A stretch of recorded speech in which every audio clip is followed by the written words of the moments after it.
What's up, y'all? It's Hadiesel from the HTTV. Really, Zayla? Did mommy do that? Yeah. Yeah, I know, but you interrupting daddy. Mommy did it. Okay.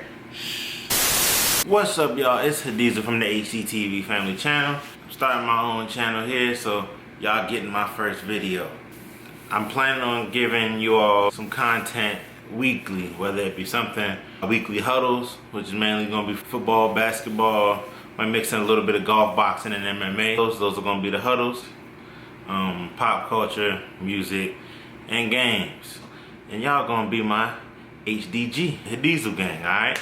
Without further ado, let's start the video.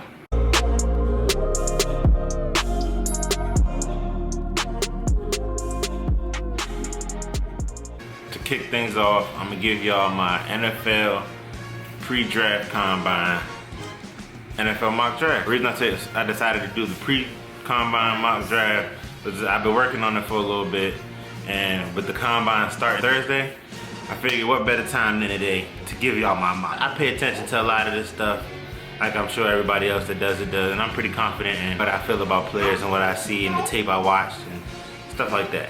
But I'm gonna start with my top 10. With the first pick in the 2020 NFL Draft, Hadiesel TV has the Cincinnati Bengals selecting Joe Burrow, quarterback, LSU. I know, surprise, right? But the number 2 pick, I've seen most people having Chase Young going to the Redskins, but I threw a curveball at Miami, trading up, giving their 2 early first-round picks, 2 of their 3, to move up to that number 2 spot and draft Tua. Now, my logic behind that is Miami, the model that everybody heard and was putting on them was tank for Tua. And the best thing that could have happened to them was Joe Burrow having the season that he had.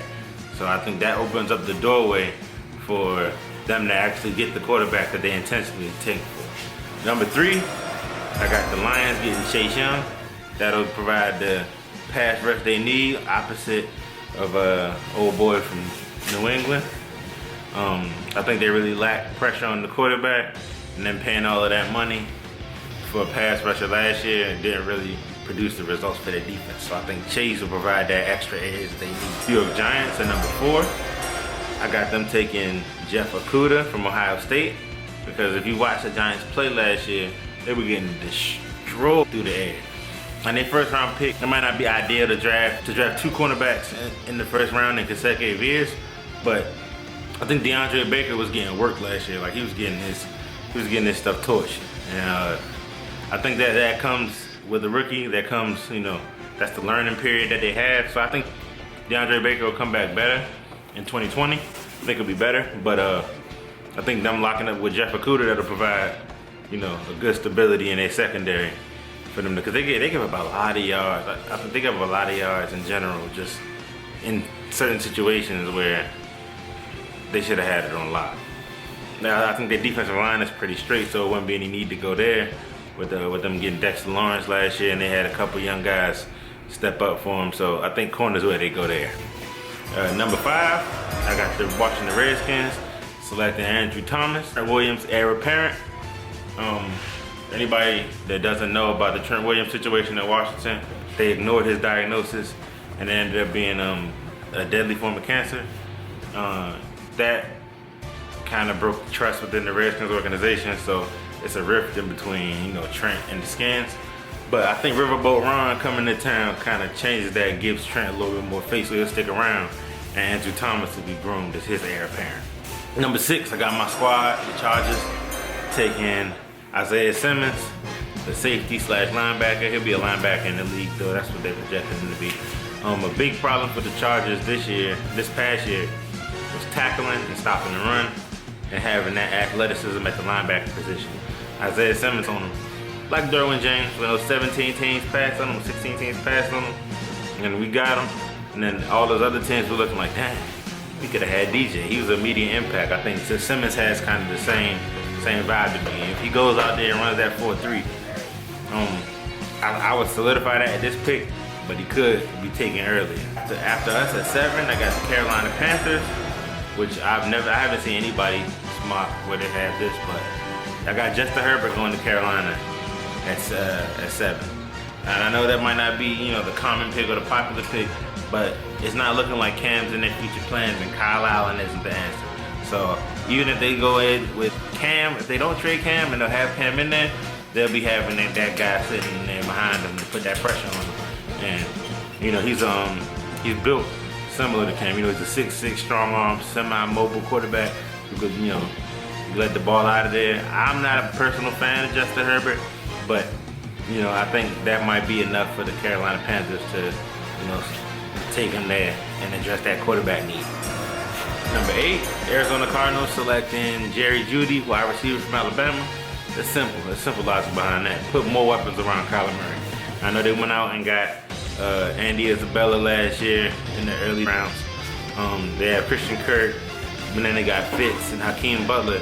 But Fitz is old. I feel like if you get Larry Fitzgerald and get him a young talent, get all the young talent in there, receiver, and in his last year with the Cardinals, he can just, you know, be that mentor to him. I think that'll set up the chessboard nicely for Kyler Murray to be productive in his NFL career. Number 9, I got the Jacksonville Jaguars taking Tristan Wirfs, offensive tackle from Iowa. That's simple, just protecting the quarterback. Gardner Minshew had a pretty good start when he first got going. And when you see a quarterback that has potential like that, you want to put the appropriate guys around him. Make sure you protect the guy like that. So maybe he can eventually be that franchise guy for the Jacksonville Jaguars. The second pick in the run of tackles comes after that with the Cleveland Browns at number 10. I got them taking Jedrick Wills from Alabama, the offensive tackle. He's a big, strong tackle who I think would, I think he only slips this far because of people's being enamored with quarterbacks and the other talent that's in this draft. But Jedrick Wills is definitely a solid talent. I'm an LSU fan as well as a Chargers fan, but I'm an LSU fan, so I watch a lot of Bama and SEC football, and Jedrick Wills holds up nice. Him, Thomas, those are the 2 best tackles to me in this draft. Even though they won't go 1 and 2 tackle-wise, I think those are the 2 best tackles in this draft. After that, at number 11, I got the New York Jets taking CeeDee Lamb. And CeeDee Lamb has an argument to me to make. He makes an argument to be the number 1 wide receiver in this draft. Jerry Jeudy is more of a, well, he's everybody's number 1 from what I've seen. But CeeDee Lamb is kind of like, I think he's more of a complete receiver. Jerry Jeudy has good, you know, after the catch ability and making people miss, and he could take a short play to the house. But I think CeeDee Lamb can run the route tree like Jerry Jeudy can. But I just think he excels better at running routes. He has more speed, can get up over top of the corners, and come down with the ball. And he's just a playmaker. Like when you watch Jalen Hurts sling it to him, that game against LSU where they played horrible as a team. But the only bright spot was CeeDee Lamb. CeeDee Lamb was cooking. Like, as an LSU fan, I was watching and like, man, CeeDee Lamb is dogging us right now. Even though we punished Oklahoma, but CeeDee Lamb was dogging. So I got CeeDee Lamb going to the Jets, replacing Robbie Anderson. I think that'll be a good young weapon to grow with Sam Darnold. You know, you might be seeing a lot of Darnold to Lamb. Number 12, Oakland Raiders, our division rival. I got them taking Derek Brown. I think they addressed a need here that they should have addressed last year with Ed Oliver, but they decided to go pass rusher last year. So I got them taking Derek Brown, who might be the best defensive line. He might be one of those generational talents, depending on how he works out and, you know, how his measurables look. Certain teams, he could go higher than this, but he got kind of like a Fletcher Cox kind of vibe to me. So I got Oakland taking the D lineman from Auburn right here. At 13, we got the Indianapolis Colts selecting T. Higgins, the big boy out of Clemson. You know, I'm a big fan of big receivers. T. Higgins is that big body, 6'4", stretchy receiver that could go up over people and get it. You know, he's a rebounder. The only problem that I see with T. Higgins is he's a little light, but anyway, you can always get bigger. So I think it's better to have somebody who's too light. You might need to put on a little bit to be productive, than to have somebody who's real skinny. But T. Higgins is one of the guys I like in this draft as well, because he can go up and get it. And I got a feeling after the combine, I think he might move up, because when you have a 6'4" guy like that, if he goes out there and runs a blazing 40, I feel like he's gonna run like a 4.45, 4.42, something like that. But if he can go out there and he can get that 40 up, he can easily get up there between, you know, he could be one of those guys who could be up there with Lamb and Jude. Tampa Bay at 14, I got them taking Jordan Love. You know, Jameis Winston has been a big issue for them. I like Jameis. I think you don't throw for 5,000 yards and 30 plus touchdowns if you're not a good quarterback. He's got to work on those interceptions. I think they bring Jameis back on a 1 year, or they franchise him. But honestly, if they don't bring Jameis back, I think Jordan Love gives you know, Tampa Bay a future to look forward to. And like he looked good during the Senior Bowl. I'm not gonna lie. I had him as a second-round pick before watching the Senior Bowl. After the Senior Bowl, I saw some things out of him I liked, so that's why I got Tampa taking him there. Number 15, another division rival, the Denver Broncos. Got them taking Laviska Shenault from Colorado, basically keeping the talent in-house. They've had scouts looking at him. He's right in the state with them. It makes it an easy pick for them, in my opinion. And then I went back and, you know, watched some games from him and some tapes, and his highlight. I mean, everybody's highlight is tough, but he's like a better version of Deebo Samuel to me. And I just want to bring up some honorable mentions. I got the Redskins with their pick at 18, getting Henry Ruggs to give old boy some speed with Terry McLaurin, you know, to give Dwayne Haskins some speed. For McLaurin, you have Ruggs and McLaurin together. That'll probably be a pretty good combination. I got the Cowboys at 17 taking Grant Delpit from LSU. He's a long, wiry defensive back that can provide that versatility in that secondary. He's a dog. Laviska Shenault's a dog. You can see pick 16 through 32 here.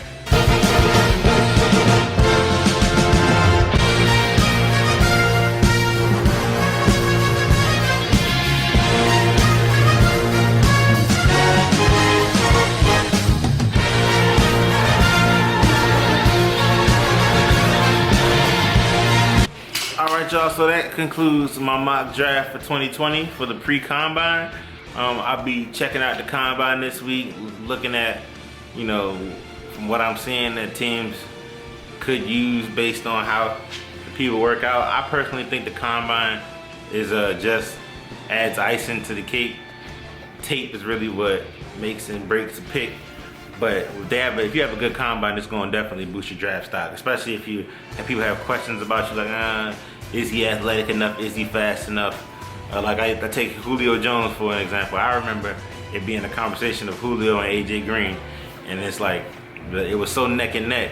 But what I remember separating the two of them was that Julio went out there and ran that 4.35 with a broken foot, and people didn't really see that speed from him like that in college. So like that's how the combine fits in. So it's gonna be interesting.